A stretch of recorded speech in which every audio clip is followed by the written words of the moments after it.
దైవ మర్మములు సహోదరుడు భక్త సింగారి అనుభవంలో దేవుడు ఆయనకు బయలుపరిచిన మర్మములను అనుదినము పంచుకొనుట. మే 22. దేవుడు తన్ను ప్రేమించి వారి కొరకు ఏవి సిద్ధపరచనో అవి కంటికి కనబడలేదు, చెవికి వినబడలేదు, మనుష్య హృదయమునకు గోచరము కాలేదు. 1 కొరింథీయులకు రాసిన పత్రిక 2వ అధ్యాయము 9వ వచనము. మనము 2 రకములైన నష్టములను అనుభవించదము. ఒకటి వ్యక్తిగతమైనది, రెండవది సమాజమునకు సంబంధించినది. విశ్వాసులముగా మనమందరము యేసుక్రీస్తు ప్రభు శరీరములోని అవయవములమని దేవుని వాక్యము సెలవిచ్చుచున్నది. శరీరములోని ప్రతి అవయవము అవసరమైనది, ప్రశస్తమైనది. వాటిలో కొన్ని బహు అల్పమైనవి అయినప్పటికీ శరీరములో వాటి పని ఎంతో ప్రాముఖ్యమైనది.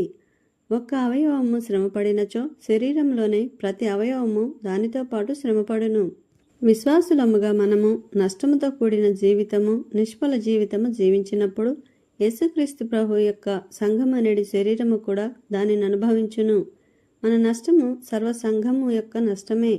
అదే విధముగా మనము కోల్పోయిన దానిని తిరిగి సంపాదించుకొనినప్పుడే సంఘమంతయు మనతో పాటు ఆనందించి మన ఆశీర్వాదంలో పాలుపొందును. మరియు ప్రభు అయిన యేసుక్రీస్తునందు మనకొక గొప్ప ఆత్మీయమైన స్వాస్యము కలదని మనం ఎరుగుదుము. అది అక్షయమైనదియు, నిర్మలమైనదియు, వాడబారనిదియునైన పరలోక స్వాస్యము. ఏ మానవుడును దానిని పూర్తిగా గ్రహించలేడు.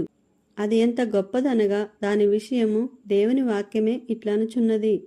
దేవుడు తన్ను ప్రేమించి వారి కొరకు ఏవి సిద్ధపరచనో అవి కంటికి కనబడలేదు, చెవికి వినబడలేదు, మనుష్య హృదయమునకు గోచరము కాలేదు. 1 కొరింథీయులకు రాసిన పత్రిక 2వ అధ్యాయము 9వ వచనము. అయినను మనకు పరలోక స్వాస్యము అనుభవించుట తెలియక అపజయముతోనే తప్పిదములు చేయుచూనే మన బ్రతుకులు ఇంకను కొనసాగించుచున్నాము. దీనివలన దేవుని సంకల్పమునకు ఆటంకము కలిగినను ఆయన ప్రేమ ఎన్నటికి మారదు. ఇర్మియా గ్రంథము 31వ అధ్యాయము 3వ వచనములో దేవుడు ఇట్లు చెప్పుచున్నాడు, శాశ్వతమైన ప్రేమతో నేను నిన్ను ప్రేమించుచున్నాను. మనము మారిపోదుము గాని ఆయన ప్రేమ సంకల్పము ఎన్నటికి మారదు.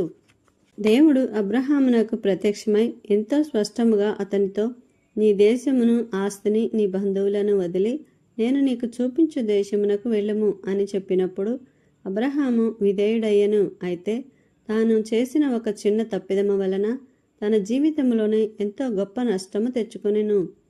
తన తమ్ముని కుమారుడైన లోతును వెంటబెట్టుకొని అతనితోనున్న పాలిభాగత్వమును బట్టి ఈ నష్టమును అనుభవించెను.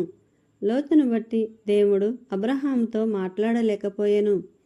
అబ్రహామును దేవుడు అంతవరకు ఎడతెగక నడిపించినను ఇక్కడ ఆగిపోవలసి వచ్చెను. లోతును బట్టి అబ్రహాము దేవుని సన్నిధి యొక్క స్పర్శను కోల్పోయెను. దానిని తిరిగి సంపాదించుకొనవలెననినచో అది కేవలము లోతు నుండి వేరొకటి ద్వారానే సంభవించునని దేవుడు తెలియబరచెను.